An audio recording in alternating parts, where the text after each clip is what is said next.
name is Skip Pank. I'm the President and CEO of Xplor. And on behalf of Xplor and NEPS, a Taylor company, I want to welcome you to today's broadcast of Preparing Your Business for the Unexpected Productivity in Times of Change. Our speakers today are Andy Feest, Director of Strategic Communications, and Kyle Wilmarth, Design Specialist from NEPS, a Taylor company. And I assure you, this is going to be worth your wait. But before we begin, I want to share a few tips with you. As an attendee, you will see an attendee control panel, which can be expanded or collapsed by clicking the plus or minus on the left side of each pane. You can use the question and answer feature to send text questions to me, and I will queue those questions up to be answered at the end. You can also click the square to toggle the viewer window between full screen and window mode. We are recording this webinar, and you will receive a link to view along with a copy of the presentation in 3 to 5 business days. I would like to note that all data and information provided in this webinar and expressed by the presenters is for informational purposes only. Xplor International makes no representations as to accuracy, completeness, suitability, or validity of any information. So now please join me in welcoming Andy. Andy, the show is yours. Thank you, Skip. Appreciate that. And I'll also apologize too for the late start here. Technical issues. We were all battling along trying to get this resolved here. But welcome, good afternoon, good morning, good evening, wherever you are worldwide. I will do my very best to get us back on track timing wise, if that means talking just a little bit faster. I hope I don't confuse people. So when we were first invited to make this presentation many months ago, we were truly hoping that this would have been about a lessons learned type of session on this subject matter. And yet here we are, unfortunately, late June. And while I'm not going to complain about the luxury of doing this presentation from home rather than a conference room many miles from here, the day-to-day environment is still vastly different than the business as usual as we would hope.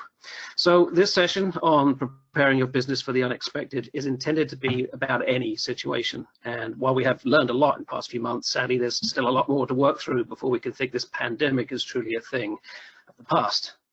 So you will see the current global situation as a recurring example during the following presentation. So on that subject, the current COVID-19 pandemic has all made us pause and think about our ability to quickly respond to crisis. Many of us have been forced to be reactive. An agile customer communications environment will empower you to adapt quickly to the ever-changing requirements of a crisis or an opportunity. Preparation is key, allowing you the flexibility to execute and deliver clear, accurate, rapid communications.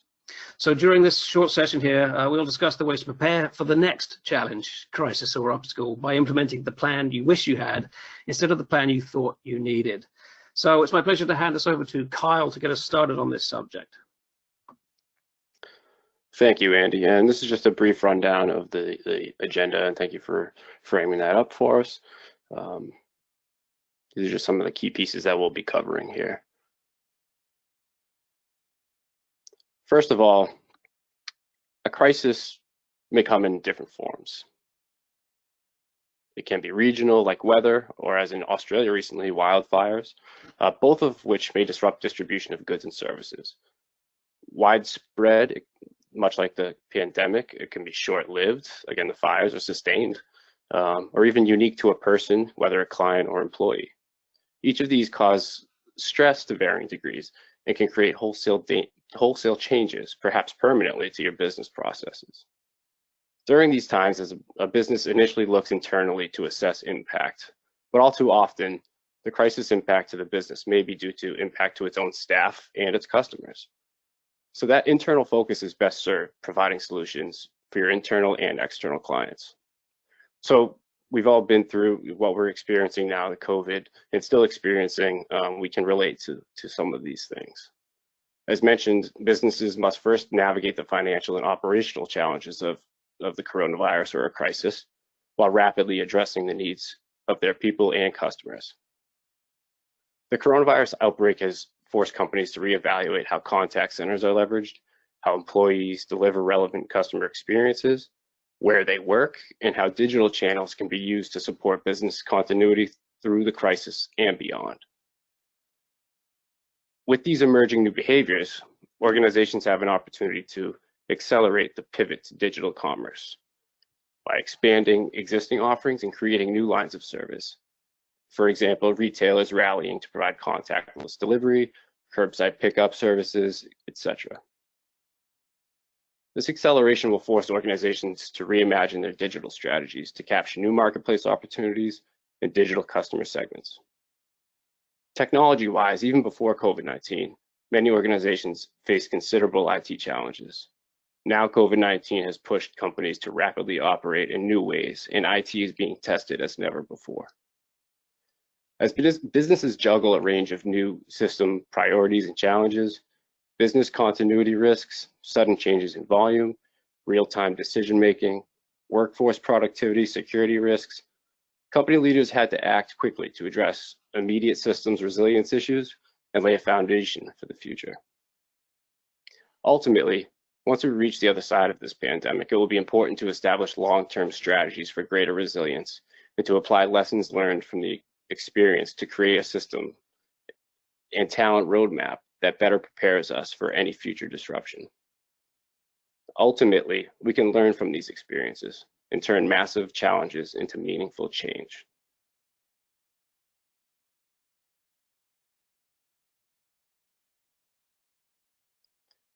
It all starts with the resolve to be prepared and stay calm, and having a crisis management plan in place, one that you revisit from time to time. That said, depending on the size and maturity of your business, it's often a crisis that illuminates the need for a plan. The truth is that no one expects a crisis, and so how you respond is always the most important thing. The current crisis has forever changed our experiences as customers, employees, citizens, humans, and our attitudes and behaviors are changing as a result. Once the immediate threat eventually passes, companies will need to reconsider the impact of these enforced changes on the way we design, communicate, build, and run the experiences that people need and want. Again, it is your employees who are servicing your customers. Whether you're going into work or working from home, the pandemic has likely changed your daily work life. Fear and anxiety and other strong emotions can be overwhelming, and workplace stress can lead to burnout. Coping with these emotions and stress can affect your well-being, the well-being of the people you care about, your workplace, and your community. Not only do you have to worry about how you communicate to your customers, you need to think about what your employees are going through. They are facing the same challenges. Whether driven by regulatory changes or disaster recovery, businesses need to be extra careful to ensure they are delivering relevant and accurate information, while having the technology and infrastructure in place to deliver timely communications is one important aspect of preparing your business for the unexpected. Ensuring those communications are relevant and accurate is equally important. In times of change or distress, communicating clearly and accurately holds immense importance.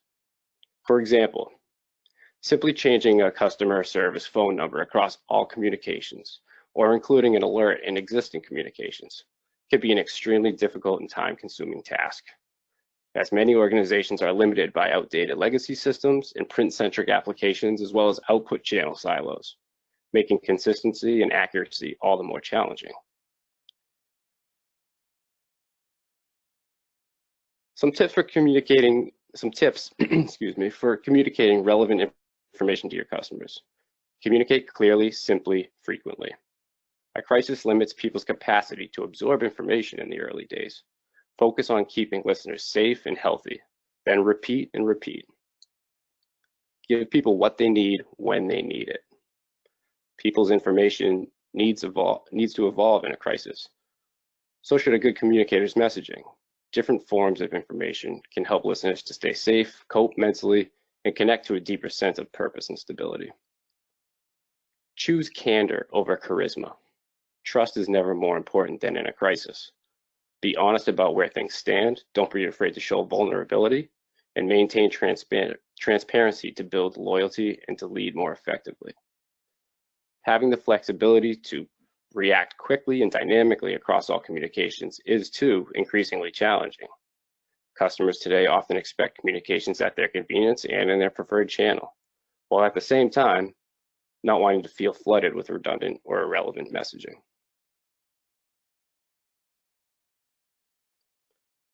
What's more important is ensuring that you are delivering accurate information. In the previous example of simply changing a customer service number across all communications, if for some reason this number is wrong, it causes further stress or frustration for customers. While intently misinforming your customers is not the goal of any organization, things can easily fall through the cracks if you have a disjointed customer communications process. The cost of misinformation is multifaceted.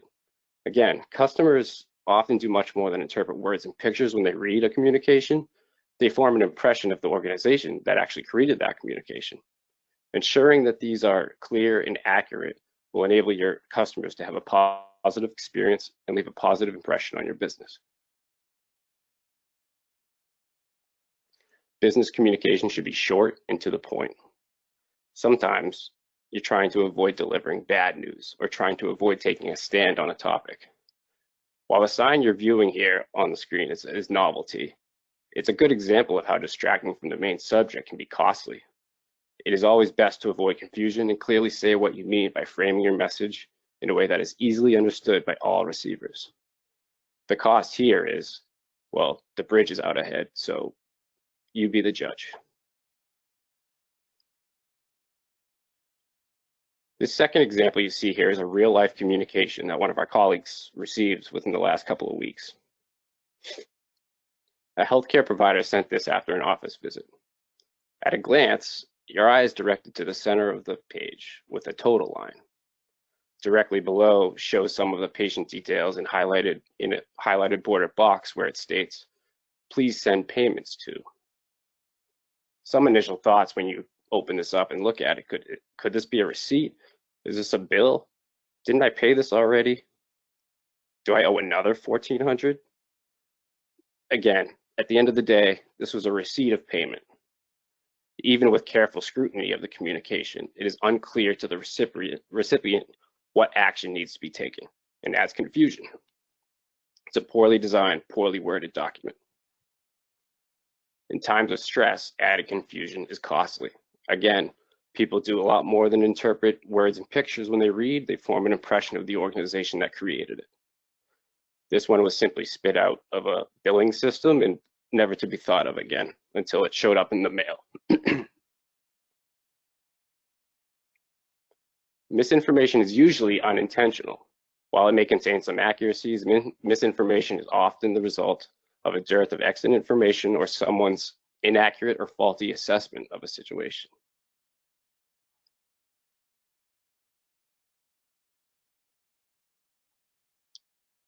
A communication is clear if it uses plain language in its wording and its structure and design, and that they're so clear that the intended users can easily locate what they need, understand what they find, and act on that information. In this before and after correspondence letter sample, you can see how simply using typographic hierarchy, applying brand standards, and highlighting of key information can greatly improve the readability of the communication. Challenges such as better customer experience, return on investment, customer loyalty, and more can be resolved by delivering communications that are clear, well-designed, written in plain language, and accessible to all. Simply adding a title to the previous example called payment confirmation could clarify what the communication's purpose was. I mean, really, communicating clearly in times of crisis and stress is critical, and it can actually save lives. Having a business-wide communication strategy with focus on improving customer experience, coupled with a communications platform to manage data and composition, is the most flexible way to achieve clear communications. I'm going to hand it off to Andy. Thanks, Carl. So what we've learned here so far is the impact of a crisis to your business and the importance, most importantly, the importance of quality, accurate, and timely communication during this time. But do you have the tools, solutions, or the platform to deliver on it? As Carl alluded to, it's quite typical for customer communications to be owned, operated, and maintained across multiple working groups or business units. And additionally, any given application or single customer communication project may have a large technical footprint, such as data management or preparation, postal services, that's address cleansing and NCOA sorting, and even production scheduling. The challenge in deploying rapid message updates under this scenario goes beyond the usual consistent look and feel concerns of marketing communications, where there's usually ample time to work across all units and schedule work like any other project to get the message out. That process may now be a hindrance rather than a help. And again, the project manager, having everyone on board and all the requirements aligned, has to take this work to the IS group, the developers, for the programming around all those integrations and services to be executed. Which then entails more back and forth on testing, previews, proofing, approval, and ultimately deployment. Nothing about this typical process is conducive to rapid response messaging during a situation where effective communication is vital and required almost immediately. So for a communication update, perhaps under these circumstances, the simplest solution is an insert, a pre-printed piece of literature.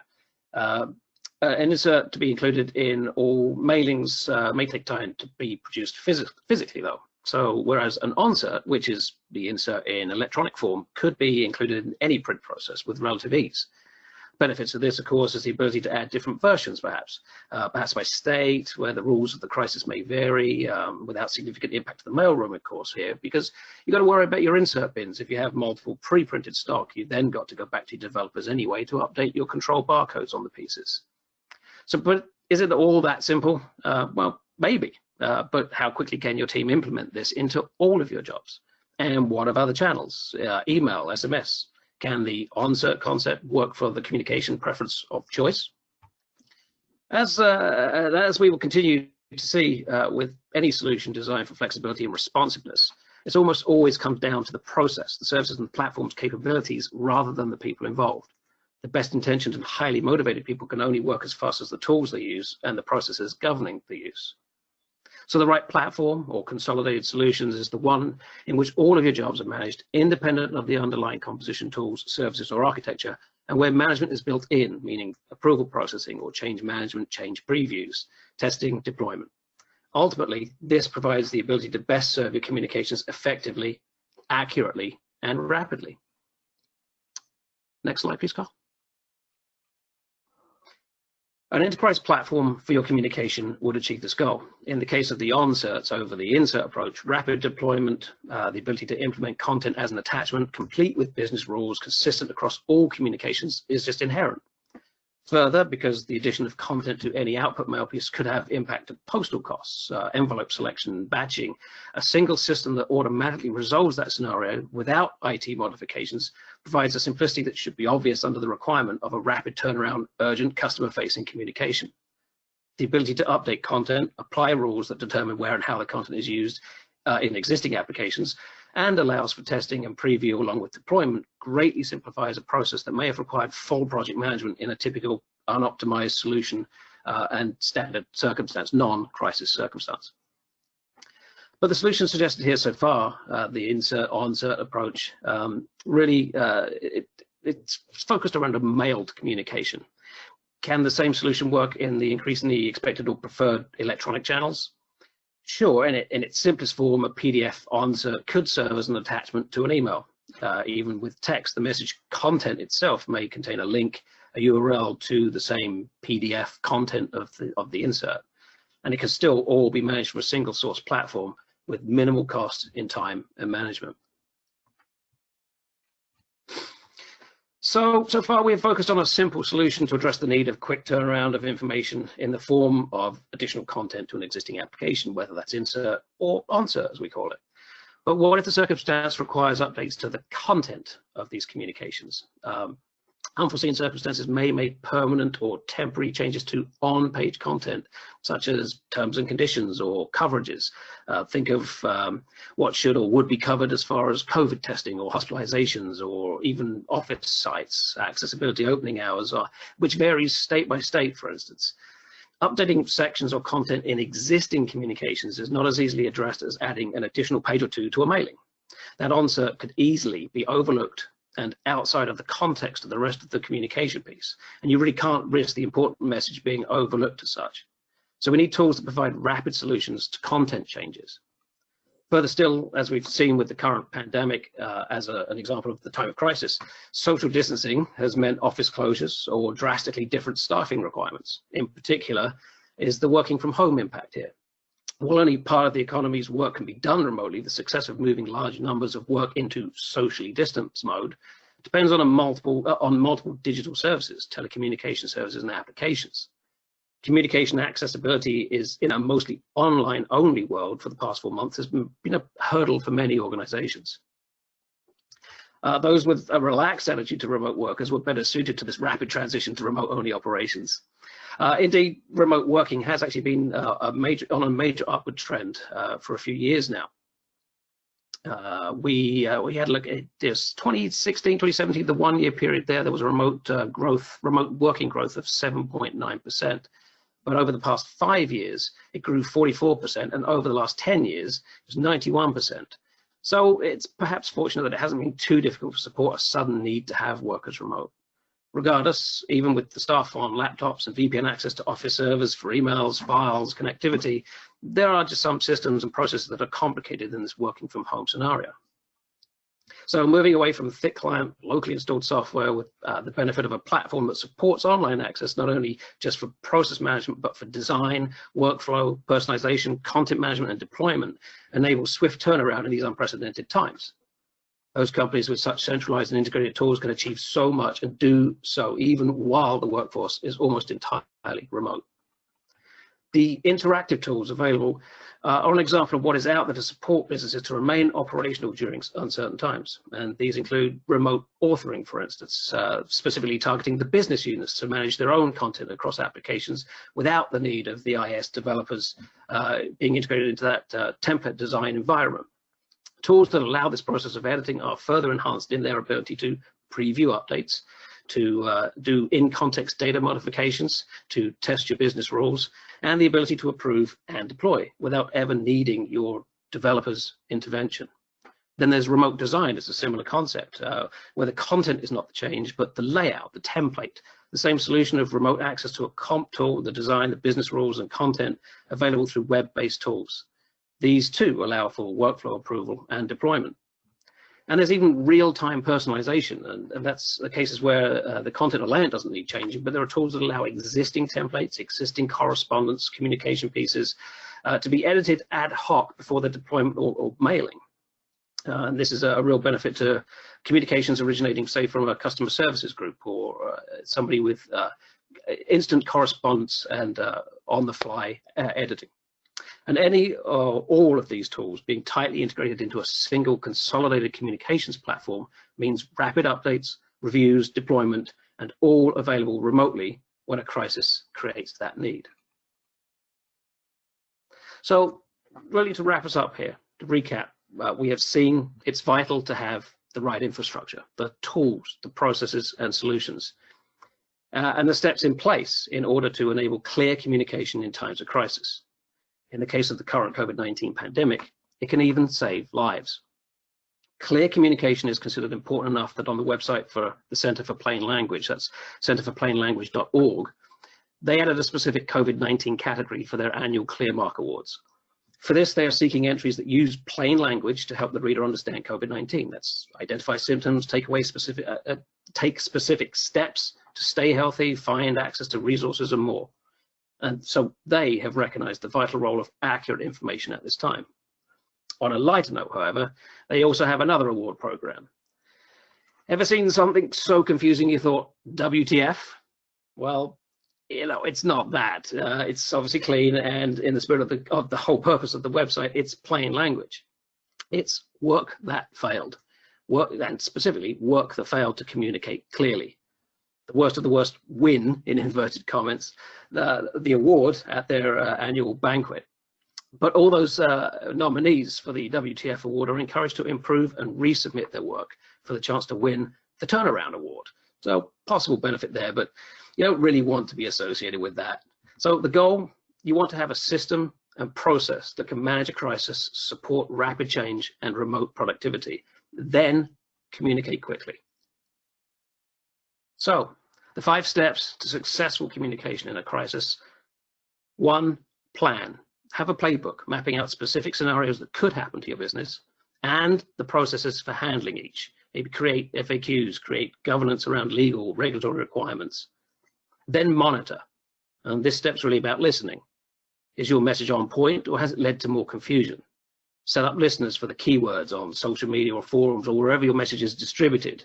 This feedback is vital to move to the next step, which is to assess. It's important to address what you discover if something is wrong or misleading, and certainly deal with the customer's fears, frustrations, or worse, anger, by engaging. While this one is common sense during these times, and Kyle has alluded to, you have to be authentic, transparent, reinforce your goals, but above all, act human. As mentioned, trust is more important during a crisis, and the best to speak up and take accountability.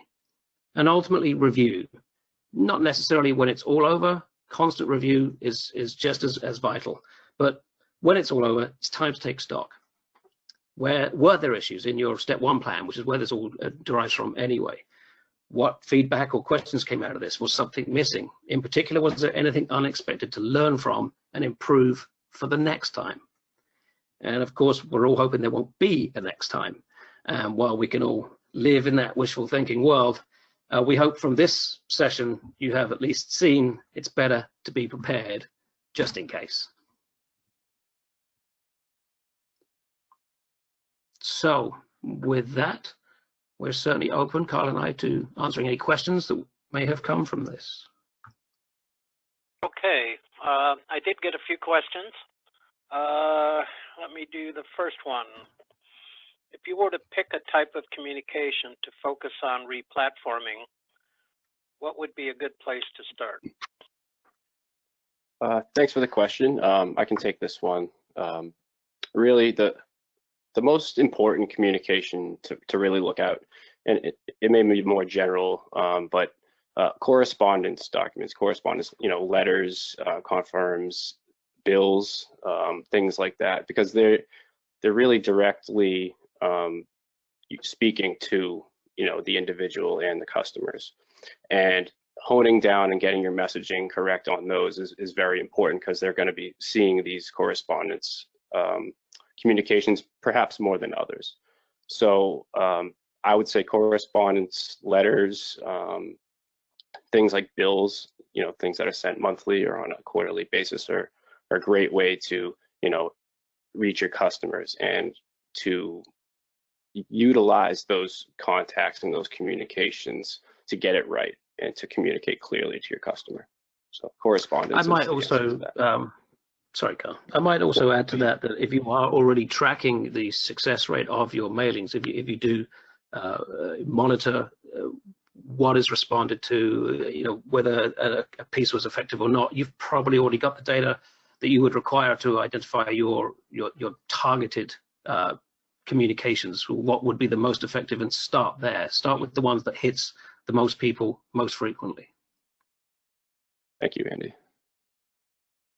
Okay, another question. What's the most important aspect of clear communications? I can take that one as well.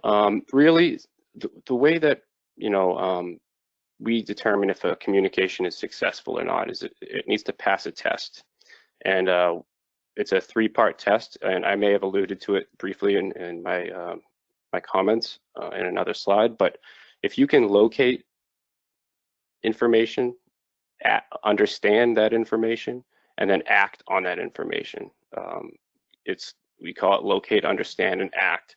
If those three pieces can be met, then you have a successful communication. We also refer to it as the Luna philosophy. And so locating, understanding, and acting are three key items in every communication across all channels. It sounds easy, but I think it's a little tougher than said. So anyway, okay. What is the best first step in making my communications more clear? Going back to the previous question. Yep, I'll touch on that as well. Some of the first things you really want to do is really, there's a lot of analysis work that you really should do, is take a step back and look at your communications as a whole across different outputs and different channels, and make sure that they're all coherent and they mesh well together, and they all have the same messaging, using shared content, so that they're not getting the same message said in 2 or 3 or 4 different ways. So sharing content across communications, things using like plain language, and well-designed and similar branding across all, and look and feel across all the communications is key.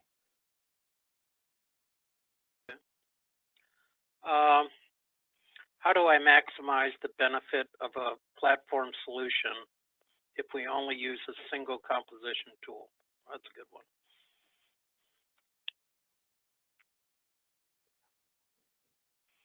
Andy, do you want to take that one?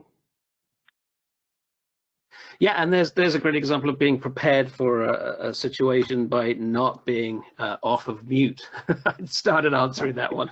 It is a good question, actually, because it really does come down to the composition tool, I guess. But the purpose of an integrated solution or a platform is what you build around it, and you really just want to work to the tool's capabilities. Obviously, I think the key is externalizing as much content as possible, and therein lies the what tool are we talking about there? If it can support formatted text, for instance, like an RTF or what have you, then you can really externalize an awful lot of the content of any given communication piece. So we're not talking about just maybe externalizing logos or titles, but taking as much out of the comp tool as possible. It allows you to build a system around which you choose the content, and that content gets applied to the inbound data file. So you're really customizing your data for the composition tool more than just doing all the work and all your business rules inside of a platform that you only have limited access to from a business unit's perspective. You don't want to be entirely tied to those developers or the IT team to get those changes in place if you've built around the tool's capabilities and externalized the content as much as possible. So like I said, long-winded way of saying, it's going to vary dramatically based on the tool's composition tool's capabilities. But for the most part, you will always find a way that you can work with driving your data and externalizing as much content as possible. Okay. Well, that's the question I have. I mean, the whole idea of clear communications and such, I think is key, because you get so many communications that you look at it and go, what the heck? Or in your case, what TF? But anyway, are there metrics that you've seen companies use to determine whether they're putting out clear communications? And is there any methodologies? Do they do focus groups?